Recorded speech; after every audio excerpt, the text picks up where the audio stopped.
ঠিক তখন নীলাশা আবিরের হাত ধরে ডাকলো। আবিরের দৃষ্টি নীলাশার দিকে নিবদ্ধ হলো। সে আর ওয়েটারকে কিছু বলতে পারল না। পায়ে ব্যথা পেয়েছি। বেশি না কম? আবির নীলাশার হাত ধরে টেনে তুলল। নীলাশা খুঁড়িয়ে হাঁটা শুরু করলো। আবির একটু সময় নীলাশার মুখ পানে চেয়ে থেকে আচমকা নীলাশাকে পাজা কোলে তুলে নিয়ে হাঁটা শুরু করলো। নীলাশা আর একবার ত্রাসিত হলো আবিরের উপর। নীলাশা দুই হাতে আবিরের গলা জড়িয়ে ধরে ওর দিকে এক দৃষ্টিতে তাকিয়ে আছে। তমাল তিন্নিয়ার গল্প সবকিছু দেখে অবাক নয়নে নীরব দর্শকের ভূমিকা পালন করলো। খানিক সময় অতিক্রম হলে নীলাশা বলল, তুমি আমাকে কোলে নিয়েছো কেন? নামিয়ে দাও, আমি হেঁটে যেতে পারবো। তাছাড়া তোমার গার্লফ্রেন্ড কিন্তু খারাপ কিছু মনে করবে। একদম চুপচাপ থাক, তা না হলে ফেলে দিব কোল থেকে। আর আমার গার্লফ্রেন্ড কি ভাবলো না ভাবলো সেটা তোর দেখতে হবে না। আবিরের ধমকে নীলাশা ভরকে গেল। আবিরের গলার নিজ হাতে বাঁধন আরো শক্ত করে নিল। আবিরের বুকে মুখ লুকোয়। আবিরের এহেন কাণ্ডে রেস্টুরেন্টে সবাই বিস্ময় ভরা নয়নে তাকিয়ে আছে ওদের দিকে। কেউ কেউ তার স্বামীকে উদ্দেশ্য করে বলছে, দেখো বউকে কি করে ভালোবাসা হয়, এই লোকটার থেকে শেখো। আবির বাহিরে এসে নীলাশাকে গাড়িতে বসিয়ে দিল। কিছু সময় বদলে চলে আসলো বাড়ির সামনে। আবির আবার নীলাশাকে কোলে তুলে নিতে চাইলো। তখন নীলাশা বলল, এবার আমি হেঁটে বাড়িতে ঢুকতে পারবো, আর কোলে নিতে হবে না। শিওর? তবু আমার কোলে যেতে তোর সমস্যা কি? বাড়ি এসে গেছি, আমাকে কোলে নিয়ে ভিতরে গেলে সবাই অন্য কিছু মনে করবে, তাই তোমার কোলে যেতে চাইছি না। ওকে, নেমে আয় তাহলে। আবির জোর কদমে বাসার ভেতরে ঢুকলো। লিভিং রুমের সোফায় বাড়ির সবাই বসা ছিল। অনু, নীর, অভি, অহনা, নীলিমা। অহনার পায়ে নীলিমা চুল হলুদ মালিশ করে দিচ্ছে। আবিরকে দেখা মাত্রই সবাই মুচকি মুচকি হাসতে শুরু করলো। আবির সেদিকে পাত্তা না দিয়ে ওর মায়ের পাশে বসে চিন্তিত স্বরে জিজ্ঞেস করলো, মা, তুমি সিঁড়ি থেকে পড়ে গেলে কি করে? তার আগে বল, তুই জানলি কি করে আমি সিঁড়ি থেকে পড়ে গেছি? আবির সবার দিকে একবার চোখ বেলালো। নীলাশাও আস্তে আস্তে হেঁটে ভেতরে আসলো। আবির অনুকে জোরে একটা ধমক দিয়ে গম্ভীর মুখে জিজ্ঞেস করলো, তোরা সবাই আমাকে দেখে হাসছিস কেন?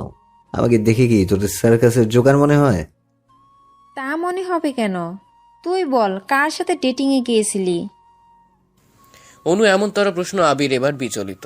কপালে ভাঁজ ফেলে সন্দিহান দৃষ্টি অনুর দিকে তাকিয়ে জিজ্ঞেস করলো, মানে কি, আমি কার সাথে ডেটিংয়ে যাব? তাহলে তো সাথে লিপস্টিকের দাগ আসলো কোথা থেকে? দেখে তো মনে হচ্ছে তোমার বুকে কেউ কিস করেছে। অভির কথা নীলাশার কর্ণপাত হতেই নীলাশা এক পলক আবিরের বক্ষপানে নয়ন বোলালো। লজ্জায় মাথা নত করে জড়সড় হয়ে নিজ রুমের দিকে পা বাড়াতে উদ্যত হলো। আর আবিরও নিজের বুকের দিকে তাকিয়ে স্তম্ভিত হলো।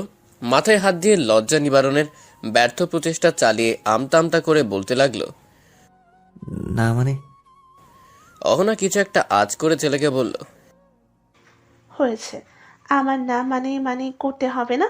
রুমে গিয়ে চেঞ্জ কর। আর নীলাশা, তুই দাঁড়া, তুই কোথায় যাচ্ছিস? তোর সাথে কথা আছে, কাছে এসে বস। নীলাশা একটু একটু করে অহনার দিকে ঘুরল।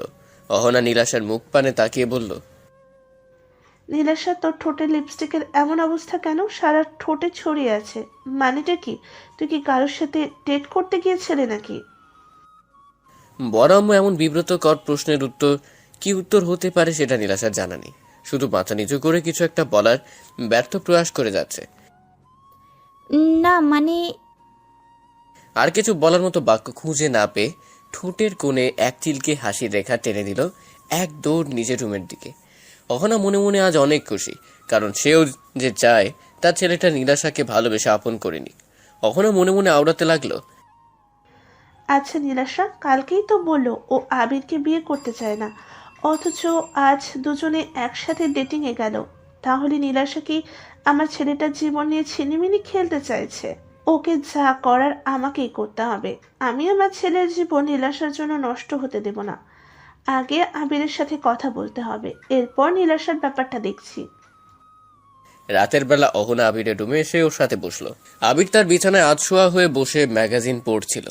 আবির তার মাকে দেখে ম্যাগাজিনটা বন্ধ করে পাশে রেখে বলল, কিছু বলবে মা?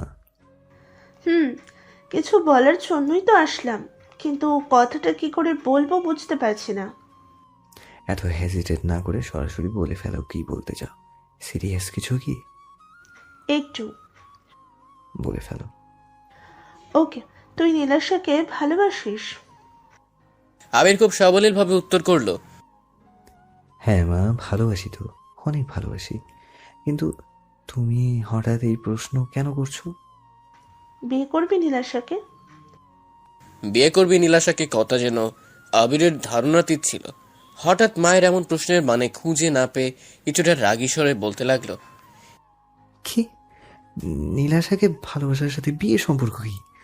পাগল হয়ে গেছো নাকি? কি সব উল্টাপাল্টা বকে যাচ্ছ? সত্যি করে বলো তো, তোমার ঠিক কি হয়েছে, বা ঠিক কি করতে চাইছো? হঠাৎ নীলাশাকে বিয়ে করবো কি না সেই প্রশ্ন কেন করলে? ভালোবাসিস অথচ বিয়ে করবি না, এটা কেমন কথা? আমি তো সেটাই বুঝতে পারছি না। মানুষ তো ভালোবেসে বিয়ে করার জন্য, আর তুই ভালোবেসেও বিয়ে করতে চাইছিস না, কিন্তু কেন?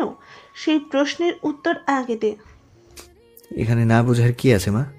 আর আমি কি প্রশ্নের উত্তর দিব? নীলাশা আমার ছোট বোন, ওকে ভালোবাসবো